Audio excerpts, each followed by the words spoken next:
la question du positivisme est une question cruciale pour le marxisme, car dès qu'on dit il faut laisser la philosophie de côté, il faut se mettre à la science, aussitôt on pense que la philosophie est morte. Et on pense que c'est ainsi que Marx a supprimé la philosophie. Exactement, si vous voulez, comme la physique galiléenne a supprimé la philosophie aristotélicienne des qualités sensibles. Alors, si nous avons affaire à ça, effectivement, nous sommes devant une science qui va se développer, c'est tout, il n'y a plus de philosophie du tout. Et c'est ça le positivisme. Je dis c'est ça le positivisme, non pas que le positivisme soit ça. Le positivisme est une doctrine philosophique, celle d'Auguste Comte. Nous la laissons de côté, si vous voulez. Nous pensons à ce que peut être une espèce de philosophie qui, justement, ne serait pas une philosophie, qui consisterait tout simplement à dire il n'y a plus de philosophie, et nous avons affaire à la science toute nue. Bon. Eh bien, justement, la pensée marxiste n'est pas ce type d'absence de pensée. La philosophie marxiste n'est pas ce type d'absence de philosophie. Pourquoi? Pour la raison suivante, c'est que pour Marx, l'idée d'une science toute nue est un non-sens. Parce que pour Marx, l'idée d'une science toute nue est l'idée que le savant se fait de sa science. Et pour Marx, c'est une idée que le savant se fait de sa science. C'est donc une idéologie sur la science. C'est une idéologie spontanée sur la science. Seulement, cette idéologie scientifique n'est pas non plus purement scientifique, n'est pas non plus une science toute nue, n'est pas non plus une théorie toute nue. C'est une théorie ou c'est une idéologie qui comporte des éléments scientifiques, mais qui baigne aussi dans des éléments idéologiques, dans des éléments non scientifiques. Et je crois que Marx, la philosophie de Marx, si vous voulez, est la seule philosophie qui prenne au sérieux cette réalité, c'est-à-dire qui dise à la science, tu n'es pas une science toute nue, prends conscience de ce que tu es, prends conscience de ce dans quoi tu baignes, et critique ce dans quoi tu baignes, critique l'idéologie dans laquelle tu baignes, et donne-toi l'idéologie de ce que tu fais réellement, donne-toi l'idéologie de tes propres actes, de ta propre pratique. Et c'est cela la philosophie marxiste, dans son cœur. C'est d'être la philosophie de la pratique réelle de la science, c'est-à-dire à la fois la critique de toute idéologie qui spontanément assiège toute pensée scientifique, et d'être en même temps la formulation de la pratique effective du savant, dans sa pratique scientifique même. Si vous voulez, c'est en cela que le marxisme ne peut pas être du positivisme, c'est-à-dire une science toute nue, c'est au contraire la théorie de cette réalité que la science n'est jamais une science toute nue, c'est la prise de conscience et la définition de ce qui habille toute science, c'est-à-dire de son contexte historique, de sa réalité historique, du champ historique dans lequel chaque science vit, chaque science se développe, c'est-à-dire des éléments idéologiques qui menacent à chaque instant l'activité du savant, et des éléments idéologiques dont il a aussi besoin pour se défendre contre l'idéologie qui le menace et qui l'assiège. Cette prise de conscience poussée à ses extrêmes conséquences, c'est cela, le matérialisme, pour Marx. Le matérialisme représente l'exigence de se débarrasser de toutes les illusions, de toutes les idéologies, de tout ce qui sert de masque à une activité qui ne se reconnaît pas telle qu'elle est, d'une part. Par conséquent, critique de l'idéologie qui assiège toute forme d'activité, que ce soit l'activité scientifique, l'activité politique, l'activité artistique, etc. Ce côté de la critique des illusions, de la critique des mythes est profondément ancré chez Marx, c'est absolument radical. Critique de la conscience, critique donc de toutes les illusions, c'est la première exigence du matérialisme.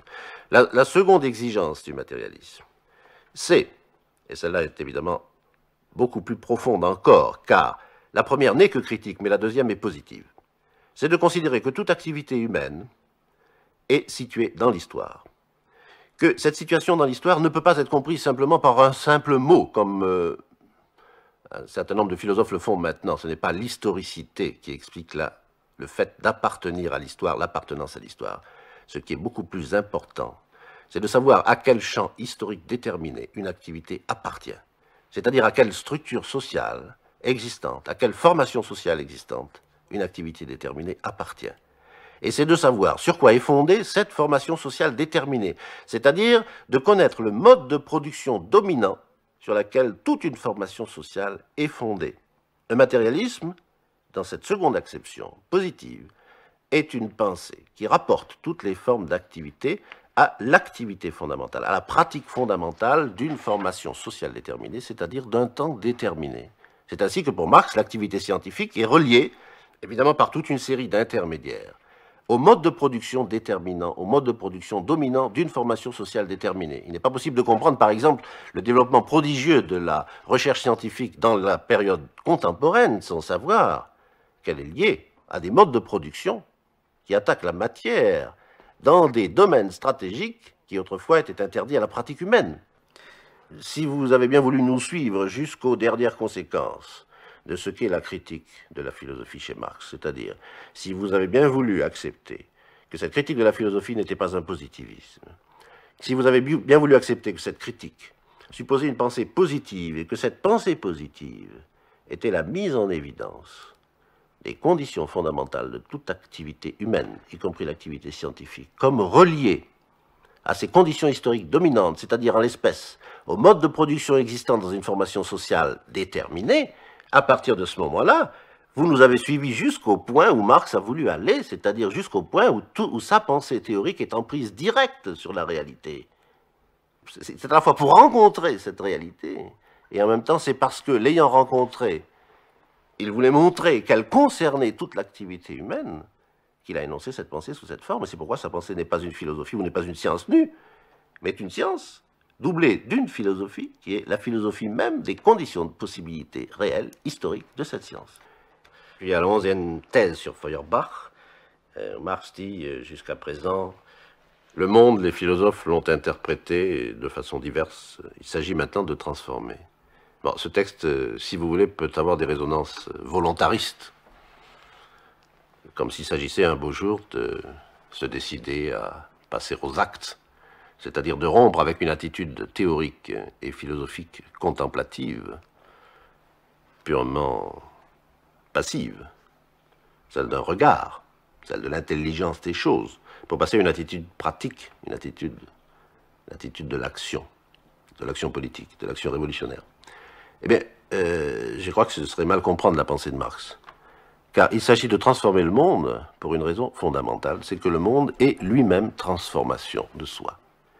C'est que le monde est mouvement perpétuel. C'est que le monde est le devenir des sociétés humaines, le devenir des pensées humaines, le devenir des rapports des hommes entre eux, le devenir des rapports des hommes à la nature. Et toute cette transformation pratique, qui est l'essence véritable de l'existence humaine, et dont la théorie n'est qu'un moment, c'est-à-dire dont la théorie n'est que la réflexion, dans des conditions déterminées, dans l'esprit des hommes.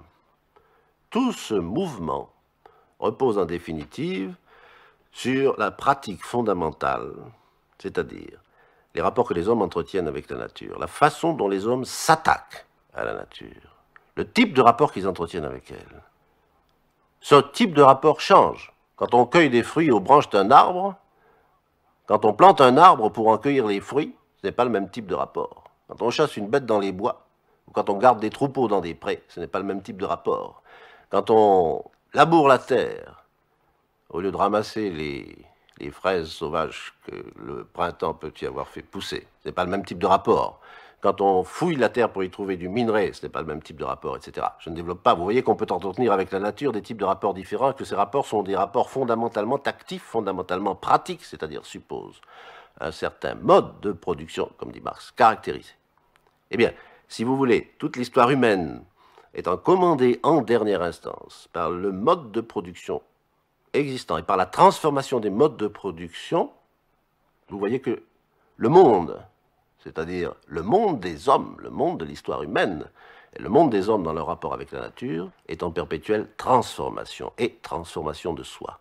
Et lorsque Marx dit qu'il faut transformer le monde, il veut dire simplement qu'il faut que les hommes s'insèrent consciemment et organisent leur activité consciente de manière à s'insérer dans cette transformation qui se fait dans ce monde dont l'essence est de se transformer. Il faut que les hommes s'insèrent dans cette transformation du monde pour hâter la transformation qui est en cours. Il faut que les hommes s'insèrent pratiquement, politiquement, dans leurs organisations pour hâter pratiquement la gestation qui est en cours de nouvelles formes de rapport des hommes entre eux et de nouvelles formes de rapport des hommes à la nature.